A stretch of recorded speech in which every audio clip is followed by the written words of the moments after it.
Assalamualaikum warahmatullahi wabarakatuh. Halo semuanya, perkenalkan nama saya Tira Amali Pratiwi dari Program Studi Pendidikan Bahasa dan Sastra Indonesia kelas PBSI 2. Di sini Tira akan menceritakan buku kumpulan cerpen yang berjudul Di Sudut Jalan Braga. Ada 10 cerpen yang Tira ambil, yaitu yang pertama Warna yang Selalu Kunantikan, kedua Tugas Kecil, ketiga Buta Adalah Warna, keempat Dia, kelima Senja Itu, keenam Mr. Green, ketujuh Putih, 8 Terbang, kesembilan Si Biru, dan yang ke-10 Warna Jiwamu. Yang pertama yaitu Warna yang Selalu Kunantikan, yang ditulis oleh Indira Anjanikwi. Dalam cerpen ini menceritakan tentang seorang pria bernama Adit yang sedang mencari pendamping hidupnya untuk dapat melihat warna yang selalu ia nantikan. Ia mempunyai sahabat bernama Pinkan dan Beno. Pinkan adalah seorang wanita yang tomboy, memiliki rambut pendek dan sikapnya yang keras. Sedangkan Beno, ia adalah sahabat Adit dari sejak masih segumpal darah. Ia disadarkan oleh Beno untuk jangan terlalu serius mencari jodoh, toh jodoh itu akan datang dengan sendirinya. Pada sore itu langit menjadi gelap dan udara bertiup lebih kencang. Adit melihat Pinkan berjalan di trotoar sendirian. Jadi Adit menawari Pinkan untuk dapat bareng bersama dia karena hujan akan turun. Pinkan sempat menolaknya, tetapi Adit memaksanya. Akhirnya Pinkan mau dan turunlah hujan. Hujan semakin deras. Angin bertiup kencang. Mereka pun kedinginan. Dan tiba-tiba Pinkan memeluknya dari belakang. Sejak saat itu, Adit mulai dapat melihat warna dan ia mendapatkan wanita yang ia cari. Seorang gadis untuk dicintai. Setelah setengah tahun sudah berlalu semenjak ia dapat melihat warna, ia dan Pinkan semakin hari semakin dekat. Namun hari ini berbeda. Ia merasakan perbedaan antara hari ini dengan hari yang lalu-lalu. Akhirnya Pinkan berucap, sesungguhnya yang ia cintai adalah Beno, bukan Adit. Pantas saja. Tama. Kedua ada cerpen Tugas Kecil yang ditulis oleh Khoirunisa Fahira Dumbi. Cerpen ini menceritakan tentang seorang anak yang bernama Sela yang memiliki keterbatasan penglihatan atau tunanetra. Ia diberikan tugas kecil oleh ibu gurunya, Ibu Ririn,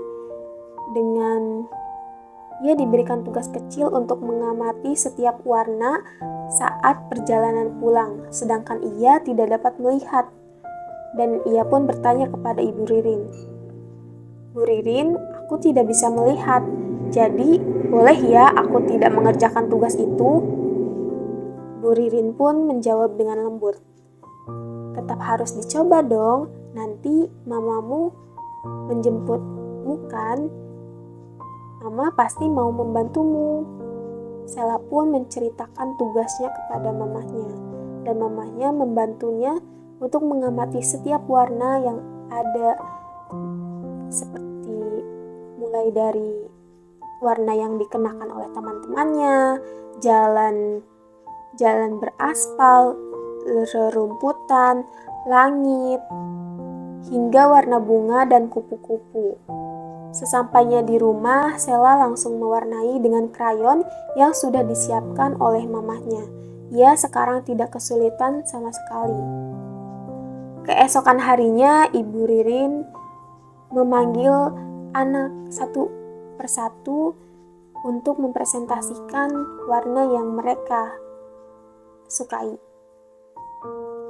Setelah itu, Sela pun dipanggil dan Bu Ririn merautkan alisnya melihat warna yang Sela pilih. Suram, pikir mereka. Aku tahu kita semua memiliki kekurangan dan kekuranganku tidak bisa melihat. Oleh karena itu, aku memilih warna hitam karena warna inilah yang selalu aku lihat setiap harinya.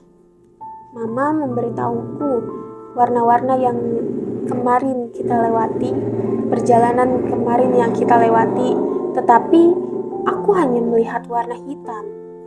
Jadi, aku memutuskan kalau warna hitam adalah warna kesukaanku. Karena, walaupun aku tidak bisa melihat, aku tetap bisa menikmati kebersamaan dengan mamaku. Aku senang mendengar mama yang bercerita tentang warna-warna yang ia sukai, yang ia lihat. Bahkan, aku jadi tahu warna apa yang ia sukai, beserta alasannya. Aku juga senang mengetahui dunia lebih berwarna daripada apa yang aku lihat sehari-hari. Aku bisa mengetahui itu semua karena ada mama yang ada di sampingku. Bu Ririn tersenyum lembut dan mengelus puncak kepala Sela dan mengucapkan selamat. Anak-anak yang lain pun bertepuk tangan untuk Sela.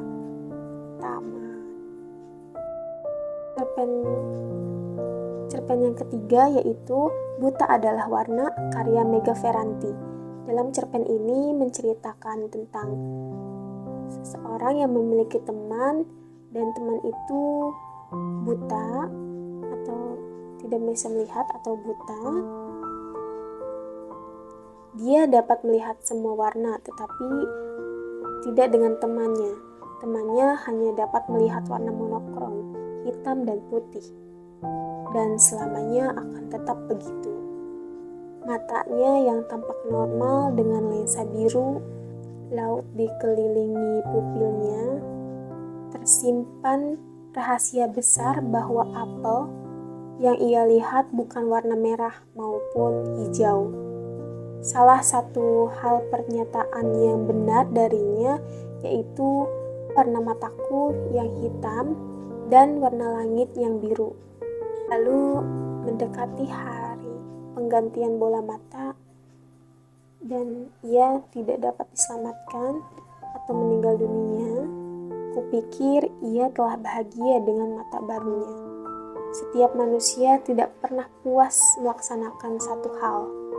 Ia akan mengembangkan hal selanjutnya sampai lahir lagi hal lain.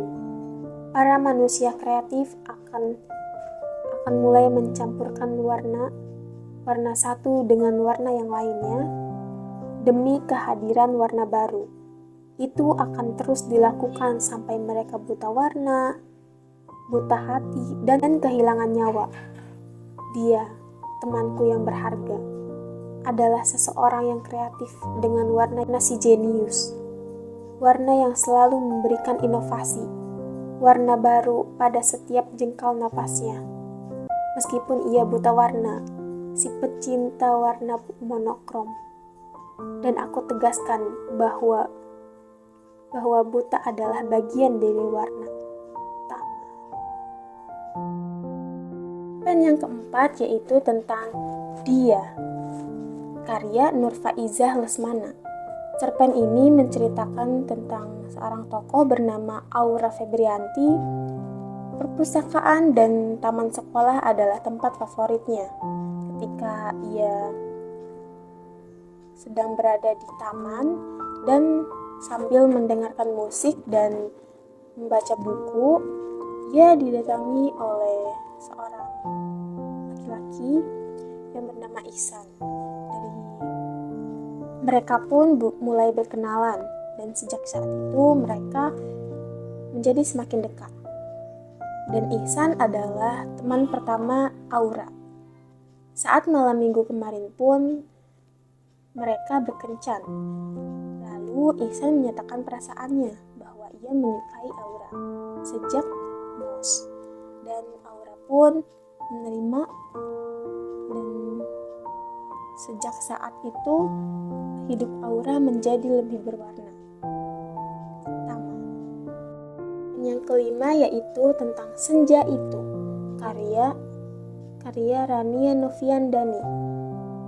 Dalam cerpen ini menceritakan tentang tokoh bernama Senja yang bertemu dengan seorang pria bernama Nathan.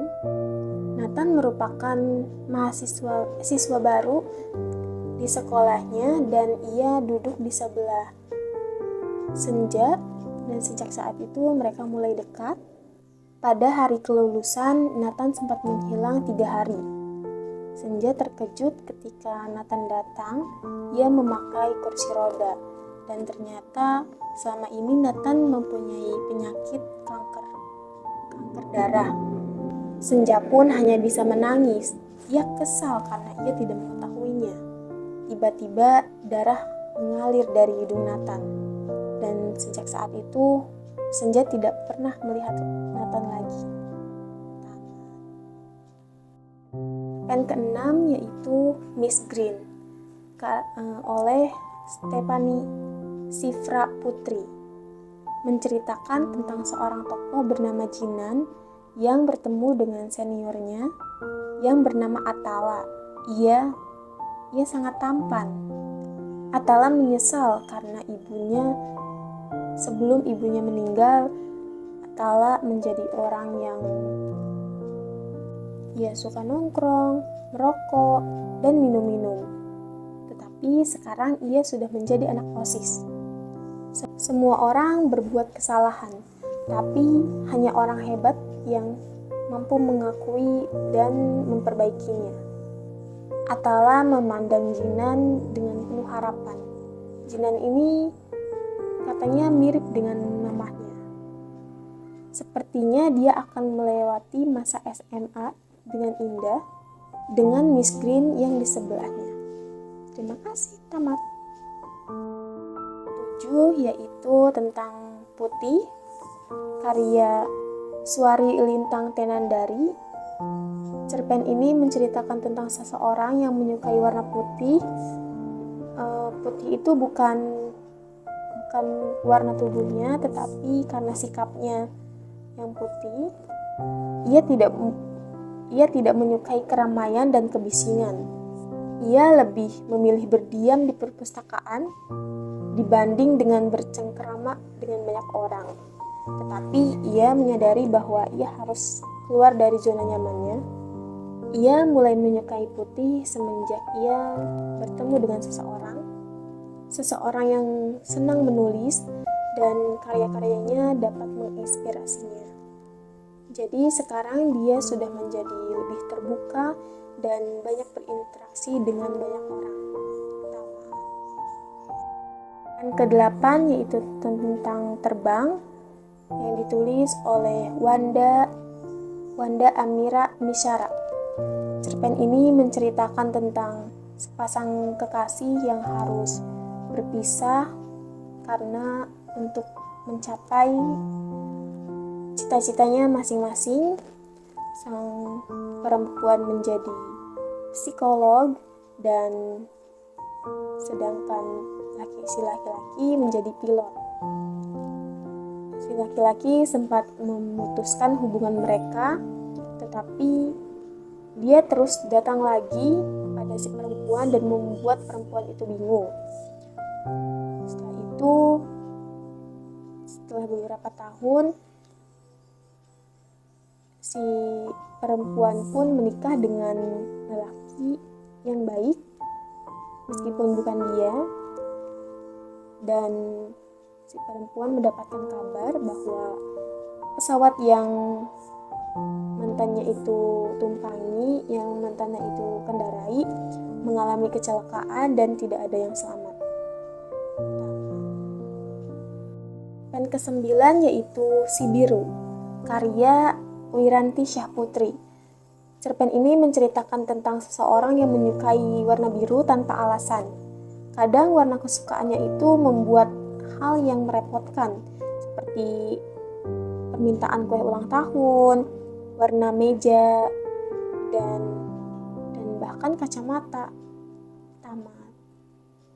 Akhir yaitu cerpen Warna Jiwamu karya Zarpa Miranda Paramesti. Cerpen ini menceritakan tentang seseorang yang bertanya-tanya mengapa kekasihnya menyudahi hubungan mereka yang telah lama dijalin selama 6 tahun. Terima kasih.